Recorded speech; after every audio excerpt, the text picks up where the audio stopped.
The unemployment rate for May is continuing to contribute to a budget crisis, as fewer people earning paychecks means fewer people are paying taxes. Meanwhile, lawmakers are scrambling to fill a massive budget shortfall. When the next fiscal year begins in October, the state will be $1.8 billion short.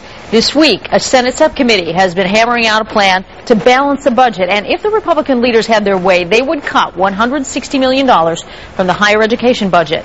Universities won't see any drop in funding this year because of the stimulus, but the Michigan Promise Scholarship would be scrapped. That scholarship gives students $4,000 toward their in-state tuition. We have set an ambitious goal for our state, which is to double the number of college graduates in Michigan.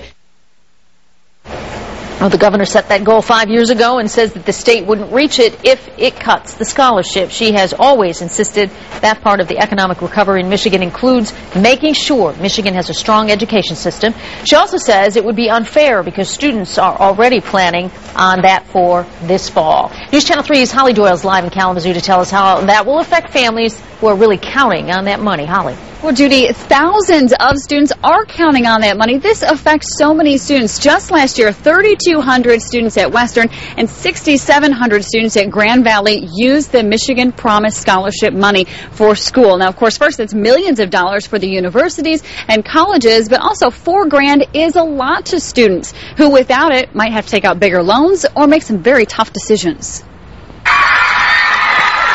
Erin May's senior year ended on a high note with her Hackett soccer team winning the state championship.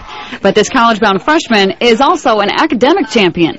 The gold cords here are for being in top 10, like top 10% of my school. She's following in the footsteps of her two older sisters, and her younger sister will certainly follow.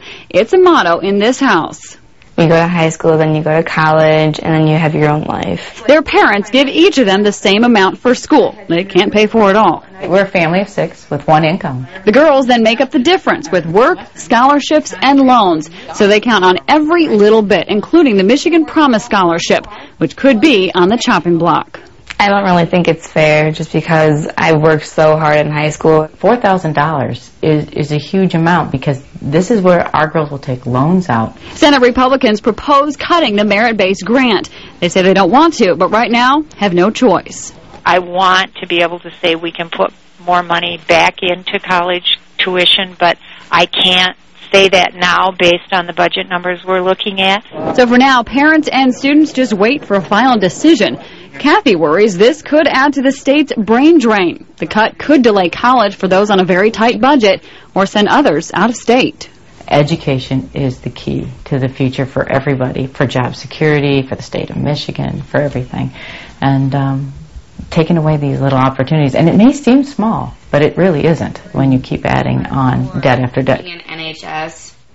And this isn't just a merit-based scholarship program. Depending on how students perform or the things that they take for the Michigan Merit Exam, it really could apply to almost every student graduating from high school who attends a Michigan school. So this does affect a lot of people. Republicans, though, say this would save $140 million out of the budget. And a side note here, they also propose to cut $60 million out of the budget for needs-based scholarships. That's a separate point there.